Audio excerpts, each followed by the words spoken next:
fourth summer since Brokeback Mountain came on, and in June Ennis had a general delivery letter from Jack Twist, the first sign of life in all that time. "Friend, this letter is a long time overdue. Hope you get it. Heard you was in Riverton.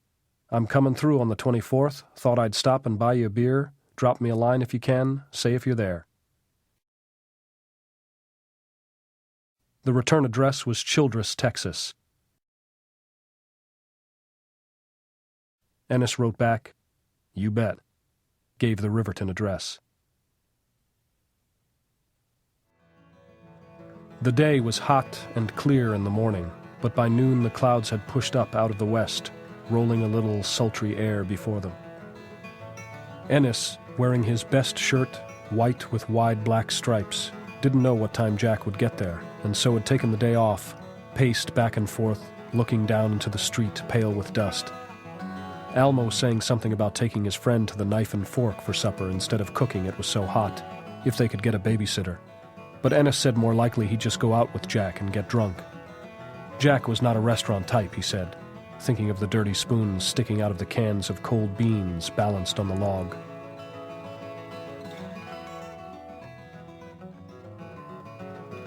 Late in the afternoon, thunder growling, that same old green pickup rolled in, and he saw Jack get out of the truck, beat up resistol tilted back.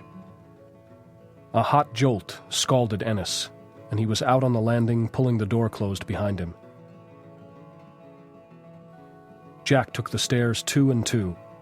They seized each other by the shoulders, hugged mightily, squeezing the breath out of each other, saying, "Son of a bitch, son of a bitch." Then, and easily, as the right key turns the lock tumblers, their mouths came together, and hard, Jack's big teeth bringing blood, his hat falling to the floor, stubble rasping, wet saliva welling.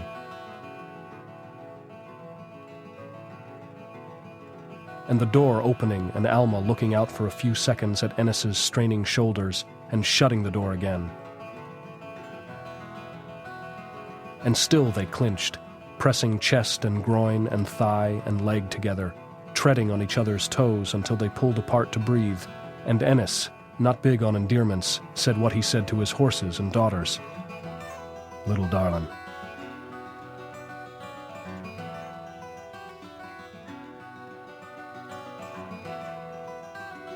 The door opened again a few inches, and Alma stood in the narrow light. What could he say? "Alma, this is Jack Twist. Jack, my wife Alma."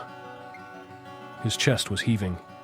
He could smell Jack, the intensely familiar odor of cigarettes, musky sweat, and a faint sweetness like grass, and with it the rushing cold of the mountain.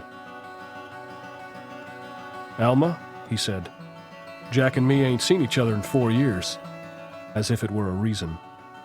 He was glad the light was dim on the landing, but did not turn away from her.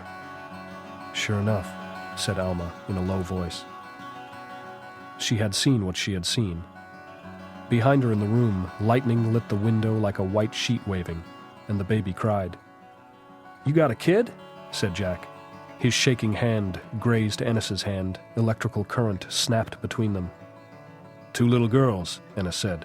"Alma Jr. and Francine. Love them to pieces."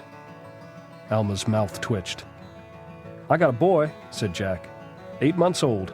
Tell you what, I married a cute little old Texas girl down in Childress. Lurene." From the vibration of the floorboard on which they both stood, Ennis could feel how hard Jack was shaking. "Alma," he said, "Jack and me is going out and get a drink. Might not get back tonight. We get drinking and talking." "Sure enough," Alma said, taking a dollar bill from her pocket. Ennis guessed she was going to ask him to get her a pack of cigarettes, bring him back sooner. "Pleased to meet you," said Jack, trembling like a run-out horse.